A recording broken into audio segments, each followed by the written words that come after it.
Hey guys, okay, we're doing another video on geometric transformations. This time we're focusing on reflections, which is another rigid motion. First we're going to talk about what reflections are. Then we're going to do a couple of examples, some simple and some very difficult. Alright, let's get to it. Okay, what is a geometric reflection? So essentially what a geometric reflection is a rigid motion. Just like I mentioned in my previous video on translations, a rigid motion is when we reproduce a pre-image as an image in another position of the graph where the dimensions of the pre-image do not change. In other words, in human speak, the lengths of the sides don't change and neither do the angles. When we reflect a pre-image, typically what we do is we reflect it over a line. In this case, we're reflecting over the y-axis. So the shape or the pre-image will be equal distance from the line on both sides, except for one change. The image is flipped or mirrored. The same thing will happen when we reflect over the x-axis. The image created from the reflection will be equal distance from the x-axis as the pre-image is. But just like in the other case, will be a reflection or the image will be flipped, like so. Alright, let's take a look at a couple of examples. Okay, let's take a look at our first example. So we're going to reflect across the x-axis. So the x-axis is just a line. And what we're going to do is we're going to move this shape or recreate these dots equal distant from this line here, the x-axis. So let's take a look. Okay, so let's take a look at the first example. So for starters, I am not a big fan of algorithms, but the Professor X looking dude that I keep linking to these videos does a good job of presenting those. And if that's one of those things that works better for you, go check him out.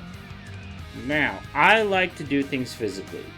So, I'm going to be physically flipping or reflecting this triangle over the x-axis.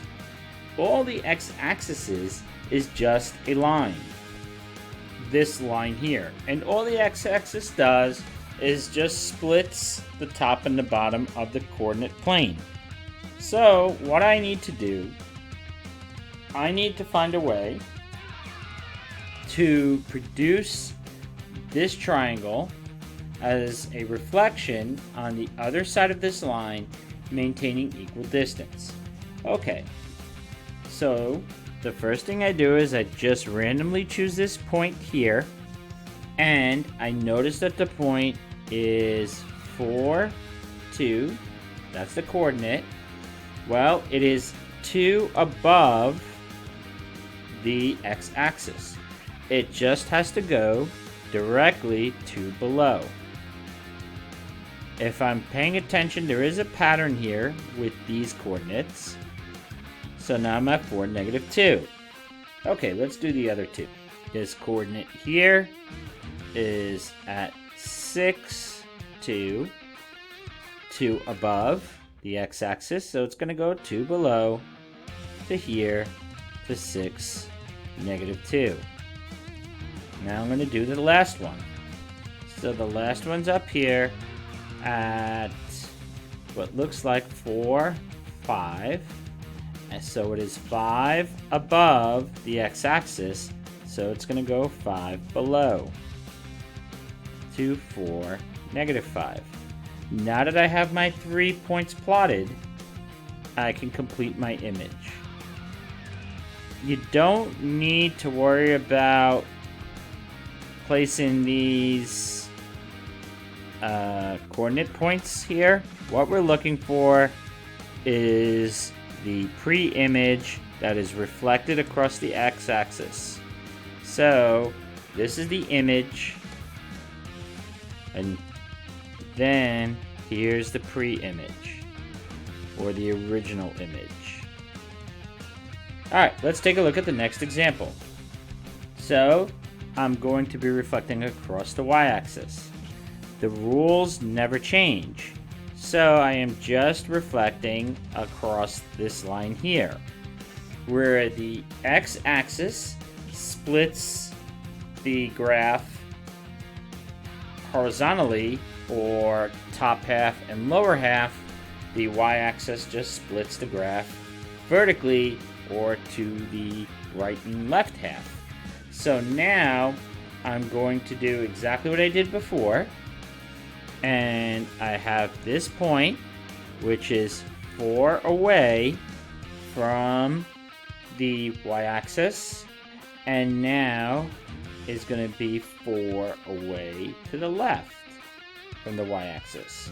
If you're curious about the point, and you can see the pattern, so this is 4, 2, and that becomes negative 4, 2. Alright, let's do that with the other 2 points. So this point here is 6 away. So now I'm going to go 6 away, which is here on the left side. And then the last point. This point here is also 4 away. So I'm going to count 4 in the opposite direction, or to the left, creating this point. Now, I know I didn't write this for the other points because it is helpful to be paying attention to the points. So, but it's not my focus. So this is 4, 5. Then this here is 6, 2, and this becomes negative 6, 2. And I guess what's helpful to know when you're graphing across the axes is the value, or the absolute value, if you would, of the coordinate does not change. Absolute value just means the difference between two numbers, or the distance between two numbers. And the distance always has to be positive. So, if you notice, when we're flipping or reflecting across the y-axis, the x-coordinates are just changing signs. When we reflected across the x-axis, it was the y-coordinates that flipped sides. Okay, let's finish this. So this is my image, which is a reflection of the pre-image across the y-axis. Alright, let's take a look at a few more tricky examples. So, part of my problem with algorithms starts here. The algorithms that you will see, or the steps that you could use to reflect across the x and the y axis, will not apply here. But the rules I used still do. So let's take a look at a couple things. First off, what is x equals 1? So let's take a moment and talk about the x and the y axis. The x axis is y equals 0, where the y axis is x equals 0. What does that mean? Well, like we talked about, all the x-axis does is splits the coordinate plane horizontally, creating a, let's say, upper section and a lower section, where the y-axis splits the coordinate plane vertically, creating a left section and a right section. Along these lines, all of the values of the coordinates, the half of value, let's say, is the same. So in other words, along the x-axis, doesn't matter what point I pick, like this one, the y value will be always 0. So if I go here and I pick this one, that's negative 3, 0. I'll pick one more out here at random, so that's 7, 0. The same thing will happen with the y-axis. So on the y-axis, if I pick a random point like this one, the x value is 0, but the y value is 7. Here, the x value is 0, the y value is 2. 0, negative 6. No matter what point I pick on the y-axis, the x value will be 0 for the infinite distance of the line. So now, let's take a look at what x equals 1 is. So x equal 1 will be where all the x values of the line is equal to x. So going down this way here. Okay, so that's x equals 1. Now, I'm going to apply the same rules I applied before, where my points are just going to be equal distance from that line. So, I'm going to count perpendicularly towards the line. So that means 1, 2, 3. So I'm going to count another 3. 1, 2, 3 to maintain that equal distance. And it is worth mentioning, for later, I am creating a perpendicular line here. Alright, let's do the other 2 points.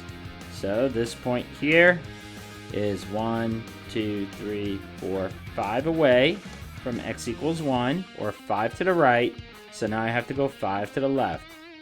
1, 2, 3, 4, 5. And let's get the last point.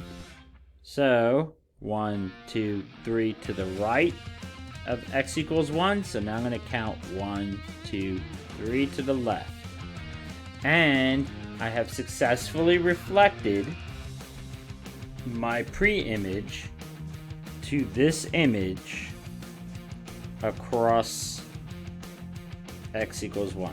Now I added these points A, B, and C here because it's worth mentioning, definitely with reflections, which way the points go. So if A is here, A prime is here. And if B is there, this is B prime and this is C prime.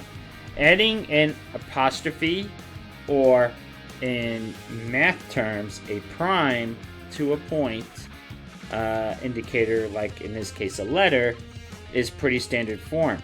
This becomes kind of important when we get to reflections for our symmetrical shapes. Let me just show you a quick example. So I created this symmetrical triangle, which is the triangle we've been using in the past 2 transformation videos. In this case, I stuck with a right triangle to make things a little bit clearer. And here's the reason why. Because if I reflect this across this line, I need to make clear where my points are.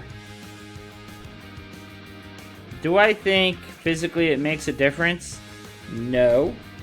But what happens is, when we're looking at math tests and standardized tests, that's a little trick that math people play to see if you understand how a reflection actually works. So it's just worth quickly mentioning. Alright, let's take a look at the next one. So, remember what I mentioned earlier, that the y-axis is really x equals 0, and the x-axis is really y equals 0. So what that means is that the line y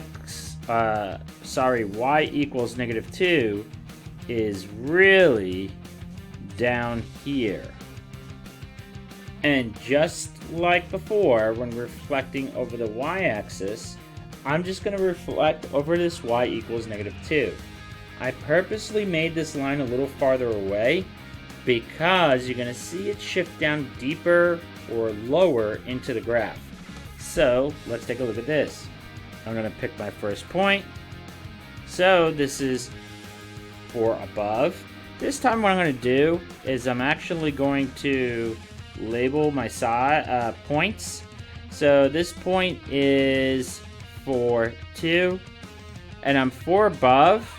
So now watch what happens when I go for below 1, 2, 3, 4. my new point is for -6. Alright, let's do the other 2 points. So this point here is also 4 above, and this is 6, 2, and this becomes 6, -6. Let's do the last one. And that point goes from 4, 5 to 4, -9, because it is 7 points away from that y equals -2. So I have created the image from my pre-image reflecting over y equals -2. But the problem is here is, while I'm sure there is an algorithm out there for this, it's a little bit harder to notice a pattern. So I just apply the rule. Okay, let's take a look at the last example, which is one of my favorite examples. Okay, this is one of my favorite examples to give students.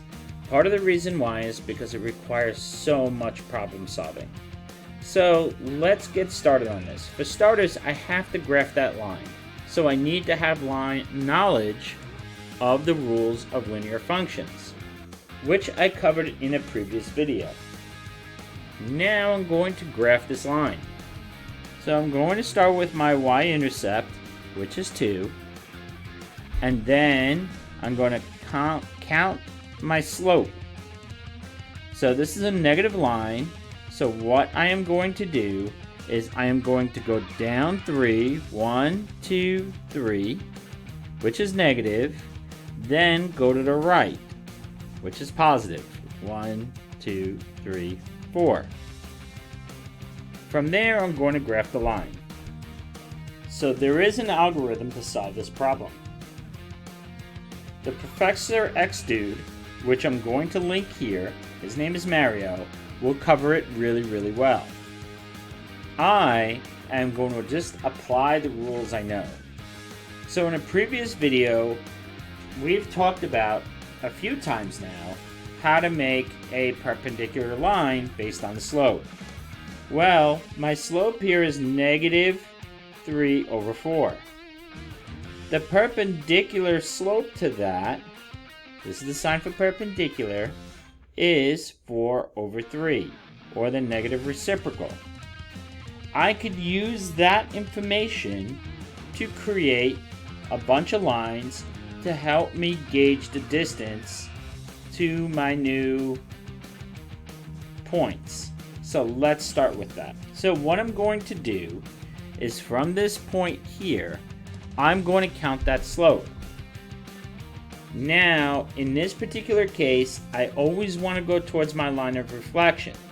So what I'm going to do is I'm going to create a double negative slope here, which is a positive. So I'm going to count down 3 and left. Sorry, I'm going to count down 4 and left 3.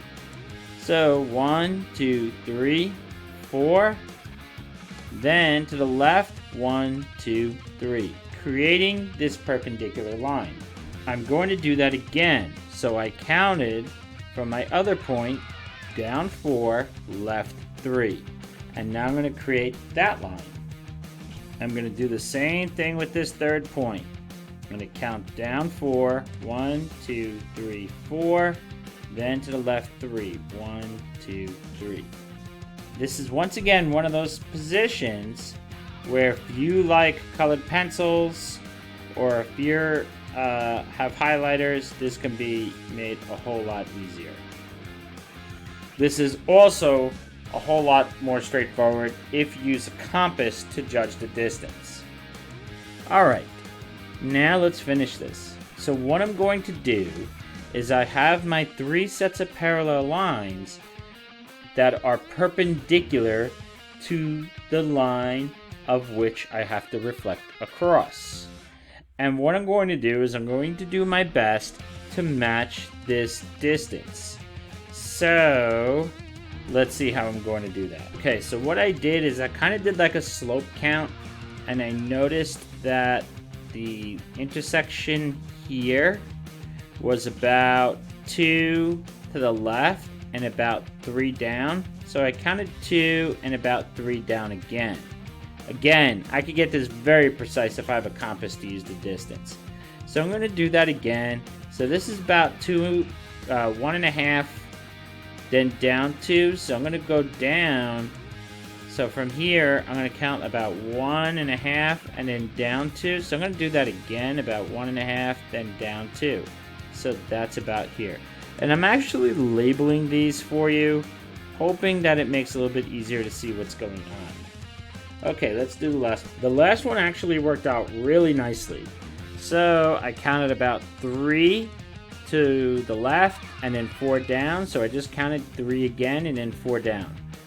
Creating my image. And these are very difficult to get perfect. If you have a piece of paper in front of you, it's a little bit easier. I did this without a ruler and without a compass. My tool of choice to doing these is actually a compass. And here it is. If you could do this problem, you are a master of non-Euclidean geometry. So, it takes a lot of practice to get right, and you have to apply a lot of rules. Alright guys, I hope you guys found this video helpful.